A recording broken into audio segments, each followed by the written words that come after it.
Motivation is the psychological process that initiates a person to behave in a certain manner, hopefully in productive ways, but not always. It energizes people. It is the process that helps people meet their needs.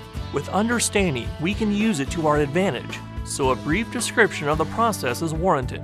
As a tangential issue, you will note that there isn't any provision for motivating others, only for providing opportunities for them to become motivated to motivate themselves. And this is done by offering them a chance to meet some need of their own. Motivation is a multi-step process that begins with needs: physical, emotional, and social. Abraham Maslow, a well-known psychologist, proposed in a 1943 paper that human needs are arranged in a pyramidal hierarchy of 5 classes of needs. Higher level needs depending on fulfillment of lower level needs as a prerequisite to their own fulfillment, labeling the 5 levels of needs from the most basic to the most complex: biological, safety, social belonging, achievement or recognition, and personal growth, previously termed self-actualization. There are probably many different ways of classifying and/or describing our needs, but Maslow's works, as well as any other, probably better than most. The process of motivation begins with needs. At the first stage, when a need is unmet, a person begins to experience a subtle sense of discomfort, at first below awareness, but the longer the need goes unmet, the more discomfort is experienced until it forces itself into conscious awareness.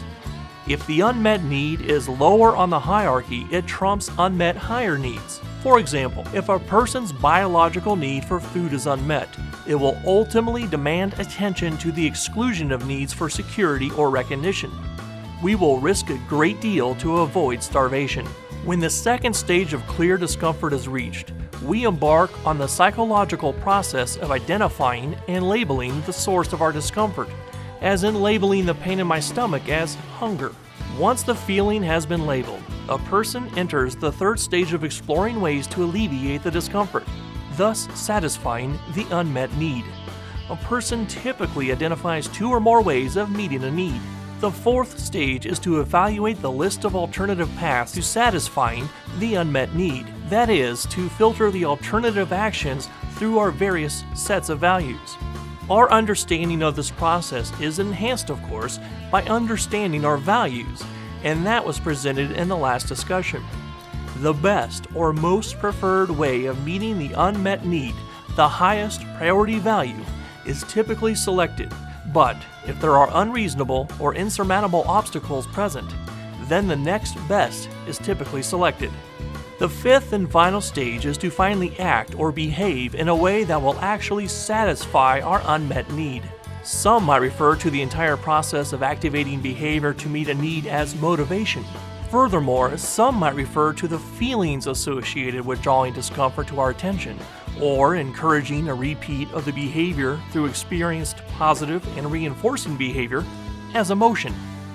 The significance of this presentation is that it might help you to discover how you experience your needs, options you have to meet your needs, and the ways you most value to meet your needs. Don't let them just happen, but consciously select those that will best serve your mission in life.